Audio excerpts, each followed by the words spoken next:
அனைவருக்கும் வணக்கம். அனைவருக்கும் வணக்கம்.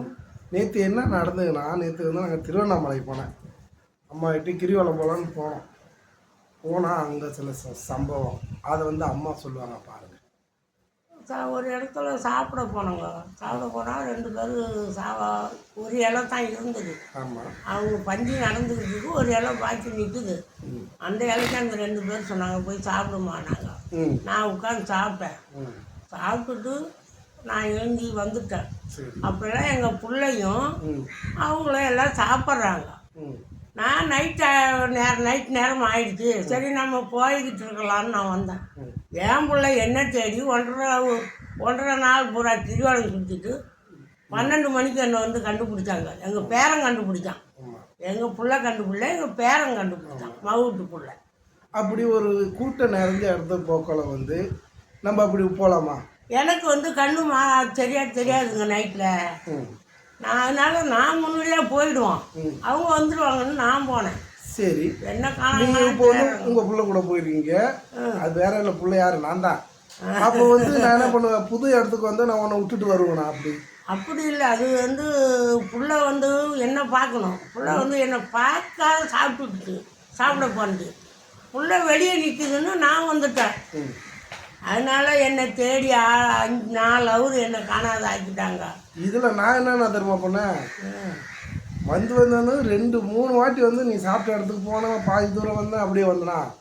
அதுக்கு அடுத்து பார்த்தா என்ன பண்ணனா, அந்த இடத்த இருட்டான இடத்துலலாம் போய் தேடி பார்த்தேன். ஆமாம், நீ எப்படி வந்து தெரியுமா, உயிர் முக்கியம் இல்லை, துணியை தூக்கி கழுத்தை இதோட மறைச்சிக்கிட்டு வந்தீங்க. அது மக்களா கேளுங்க. ஒரு கிராமுக்கெல்லாம் உயிரை கொள்றானுங்க. ஆமாம், நான் வந்து ஒரு 2.25 பவுன் போட்டிருந்தேன். சரி, அதில் என் உயிர் பண்ணாலும் பரவாயில்ல, என் குழந்தைக்கு அந்த பவுன் வேணும்னு நான் கழுத்தெல்லாம் மூடிக்கிட்டு நான் வந்து உட்காந்து போகிறேன். அப்பயும் இவங்க எங்களை கண்டுபிடிக்கல. என்ன நீங்கள் வந்து என்ன பண்ணுறதுமா, புள்ள வந்து புதிய இடத்த விட்டுட்டு போக மாட்டேன்ட்டு நீ அங்கே உட்காந்துருக்கணும். அப்படி இல்லை. ஒரு பொண்ணு சொன்னாங்க எங்கள் கூட வந்தவங்க, நீங்கள் யார் எங்கே போனாலும் கடலூர் பஸ் ஸ்டாண்ட் ஒன்று வந்து உட்காந்துருங்கன்னு நாங்கள். அது எனக்கு அந்த ஞாபகம் வந்துச்சு. அதனால சரி நம்ம போயிட்டு நம்ம கிரிவலத்தை முடிச்சுட்டு நம்ம எங்கே உட்காந்தாலும் உட்காரலான்னு நான் போய்கிட்டே இருந்தேங்க. பொறி உண்டை விற்கிற இடத்தாண்டு ஒரு இடத்துல உட்காந்தேன். சரி, பொறி உண்டை வாங்கவும் மனசு இல்லை, குழந்தைய தொலைச்சிட்டோம், நம்மளும் தொலைஞ்சிட்டோம். ஆமாம், நீங்கள் தாங்க. அப்போ அப்படி இருக்கோல நான் எதுவும் சாமியே சரியாக கும்பிடாத வந்துக்கிட்டே இருக்கேன். எந்த இடத்துல சாமி இருக்குன்னு எனக்கு கண்ணு தெரியலைங்க. மக்களா இதை கவனிக்கணும் நீங்கள். எனக்கு கண்ணு தெரியாது. அதனால அடுத்த மாதம் வரீங்களா? எப்படி அடுத்த மாதம் பார்க்கலான்னு இருக்கேன். அந்த ஆண்டவர் எனக்கு நல்லது தான் கொடுத்துருக்காரு.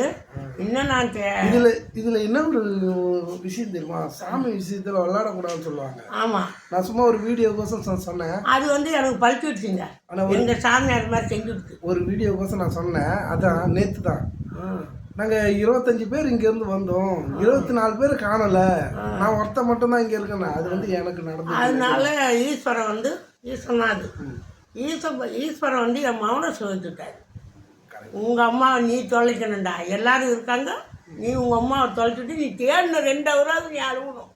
2-4 ஹவர் அப்படி. அது ஒரு கதைக்கு தான் சொல்கிறேன் நான். தெய்வத்தில் வந்து நம்ம தெய்வத்தை விளையாடக்கூடாது. ஈஸ்வரன் நீ என்ன பேச சொல்கிறேன். அதான் வீடியோ வந்து நாங்கள் வீடியோ போடுறோம். ரொம்ப யாருமே நாங்கள் பார்த்து லைக் பண்ணுங்க, ஷேர் பண்ணுங்க. சரி, சின்ன வீடு. அடுத்த வீடியோலாம் போட்டால் பார்ப்பீங்களா? கேளு, அடுத்த வீடியோ போட்டால் நீங்கள் பார்ப்பீங்களா? மக்களா உங்கள் ஆதரவு எங்களுக்கு தேவை. கமெண்ட்ல சொல்லுங்கள். சொல்லுங்கள். அதெல்லாம் எனக்கு தெரியாதுங்க, நீங்கள் தான் பண்ணிட்டு பாருங்க. சரி, ஓகே, பாய். பாய். ஓகே, பாய்.